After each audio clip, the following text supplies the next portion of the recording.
जहां पर हमारे साथ में गीता बुक्कल जी जुड़ रही है, पूर्व शिक्षा मंत्री हैं, भूपेंद्र सिंह हुड्डा की बहुत विश्वस्त साथी के तौर पर उन्हें देखा जाता है। गीता बुक्कल जी, हरियाणा के जो प्रारंभिक रुझान है उस पर आपकी पहली प्रतिक्रिया? देखिए, बहुत ही अच्छी खुशी की बात है लोकतंत्र के इस महापर्व में। वैसे तो पूरे देश भर में और विशेष तौर से हरियाणा के हमारे मतदाताओं ने बहुत ही अच्छे ढंग से कांग्रेस पार्टी के पक्ष में वोट करने का काम किया है। जिस प्रकार से इंडिया गठबंधन ने ये चुनाव लड़ा है, हम सबको बहुत बहुत बधाई देना चाहते हैं। बीजेपी ने बहुत जुमले बोलने का काम किया, लेकिन हरियाणा के मतदाताओं का धन्यवाद करते हैं जो शुरुआती रुझान आए और अब तक जो रुझान आ रहे हैं।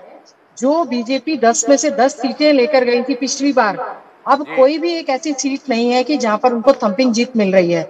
और हरियाणा में कांग्रेस जो है, कांग्रेस पार्टी के हमारे सभी प्रत्याशी, मैं समझती हूँ लाखों की जो जीत दर्ज कर रहे हैं, मैं समझती हूँ इसमें हरियाणा की बहुत एक बदलाव की हवा चली है। क्योंकि यहाँ पर मुद्दा जो है, महंगाई भी मुद्दा था, बेरोजगारी भी एक मुद्दा था, किसान भी एक मुद्दा था, और जिस प्रकार से पूरी तरह से इंफ्रास्ट्रक्चर यहाँ का ध्वस्त हो गया था, तो लोगों ने जो है इसके विकास के नाम पर यहाँ पर कांग्रेस पार्टी को वोट देने का काम किया है। अच्छा, कुछ सीटें तो ऐसी है जहां पर अभी कांग्रेस के मुकाबले भाजपा आगे है। करनाल में मनोहर लाल खट्टर जी 90,000 वोटों से आगे चल रहे हैं। फरीदाबाद के संदर्भ में कृष्णपाल गुर्जर 60,000 वोटों से आगे चल रहे हैं। वहां पर अभी भी आपको उम्मीद है कि आप चुनाव जीत रही है? देखिए, ऐसा है, आपको पिछली बार पता होगा 6.5 लाख वोटों से करनाल की जो है हम लोग लोकसभा सीट जीते थे, और 6 लाख से हम लोग फरीदाबाद की जो है सीट बीजेपी जीती थी। आज के समय में कांग्रेस ने जबरदस्त टक्कर दे रखी है, और वह बिल्कुल उम्मीद है हमें, क्योंकि खुद मुख्यमंत्री जो व्यक्ति 9.5 साल रहे हों और मार्जिन उनका लाख से भी नीचे बताया जा रहा है और कई राउंडों में पीछे भी रहे हैं, तो ऐसे में मैं समझती हूँ कि जो जिस प्रकार से एग्जिट पोल का बड़ा भंडाफोड़ हुआ है, जिस प्रकार से एग्जिट पोल बार बार दिखाए जा रहे थे, एग्जिट पोल ने तो ऐसे हवा खराब कर रखी थी। आज के समय में मैं समझती हूँ हरियाणा में हमारे हरियाणा के सभी मतदाताओं ने, छत्तीस बिरादरी ने सभी चीजों का काम किया है।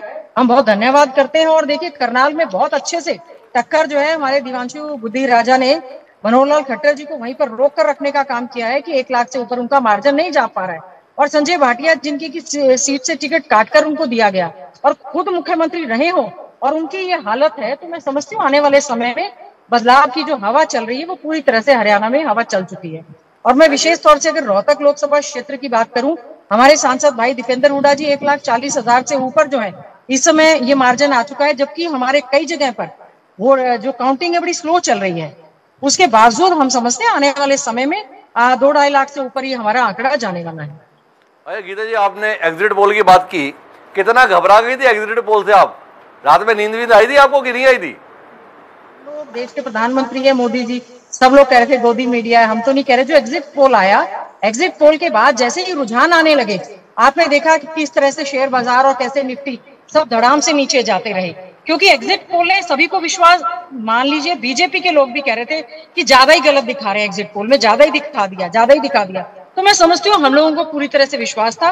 लोकतंत्र में government of the people, by the people, for the people, जो हमारा मतदाता है, जो हमारे जिन्होंने वोट डाली है, जो महान है, जनता जो है महान होती है। तो मैं समझती हूँ India is the largest democracy of the world. इस महापर्व में लोगों ने बढ़ चढ़कर भाग लिया और लोगों को ये उम्मीद थी कि जो एग्जिट पोल दिखाए जा रहे हैं, पिछली बार भी एग्जिट पोल जो है विधानसभा के चुनाव में आपको पता है 80 सीटें और 85 सीटें दिखा रहे थे, 40 पर रुक गए थे। तो मैं समझती हूँ पूरे देश भर में जो एग्जिट पोल दिखाए जा रहे हैं, इलेक्शन कमीशन को इस तरह से कुछ ना कुछ संज्ञान लेना चाहिए। इस तरह की जो बातें होती हैं उससे कहीं ना कहीं जो ये धांधली करने की तैयारी कर रहे होते हैं उस पर मोहर लगाने का काम करते हैं। लेकिन मैं समझती हूँ हमारा मतदाता, हमारे काउंटिंग एजेंट और हमारा यहाँ पर प्रशासन ने भी मुस्तैदी से काम करने का एक प्रयास किया है, और उम्मीद करेंगे आने वाले समय में बहुत ही अच्छे ढंग से जो रुझान आ रहे हैं वो इंडिया गठबंधन के पक्ष में ही आएंगे। अच्छा गीता जी, आप चुनाव आयोग से तो चाहती हो कि वो कुछ ना कुछ कदम उठाए, कांग्रेस संगठन से भी कुछ कदम उठाने की उम्मीद करते हैं?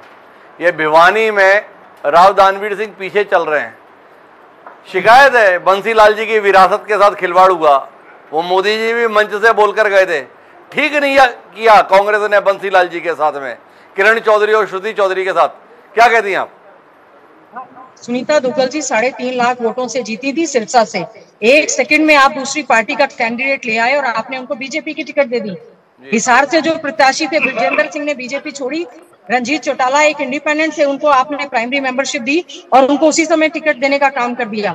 और आप सभी जगह देख लें, बीजेपी के पास तो अपने देने को प्रत्याशी भी नहीं थे, और कांग्रेस में एक बहुत लंबी लाइन थी, क्योंकि कांग्रेस ने बहुत ही अच्छे ढंग से डीसीसी, पीसीसी, सीसी ने स्क्रीनिंग करने के बाद जो है बहुत ही अच्छे ढंग से टिकट का वितरण किया।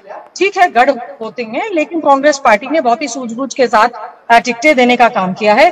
और बीजेपी ने तो ज्यादातर जो कैंडिडेट्स हैं, उनके पास तो कैंडिडेट्स भी नहीं थे। कई जगह से आपने देखा, नवीन जिंदल जी, ही वॉज इन कांग्रेस, उनको धक्के से इस्तीफा दिलवाया गया, धक्के से बीजेपी की टिकट दी गई वहां पर।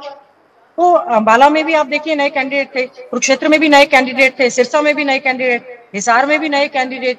तो इस हिसाब से हम ये समझ रहे हैं कि अब सोनीपत में देखिए नए कैंडिडेट थे। तो आप ये समझिए कि कांग्रेस ने बहुत ही सोच समझ कर किया है। हाँ, संगठन का गठन अच्छे से होना चाहिए, इस चीज के लिए हम जरूर कहते हैं, लेकिन हमारा इंडिया गठबंधन ने और विशेष तौर से कांग्रेस पार्टी ने, हम बधाई देना चाहेंगे आदरणीय चौधरी भूपेंद्र सिंह हुड्डा जी को, हमारे पार्टी अध्यक्ष को, हमारे प्रभारी जी को, और पूरे राष्ट्रीय स्तर पर आदरणीय मल्लिकार्जुन खड़गे जी जो हमारे राष्ट्रीय अध्यक्ष हैं, और राहुल गांधी जी ने, आदरणीय प्रियंका गांधी जी और सोनिया गांधी जी ने जिस प्रकार से देश भर में जो प्रचार प्रसार किया है, जो न्याय यात्रा निकाली है, सभी के हित की बात जो कही, किसानों के हित की बात, युवाओं के हित की बात, महिलाओं के लिए न्याय, बेरोजगारी के विरुद्ध, अग्निपथ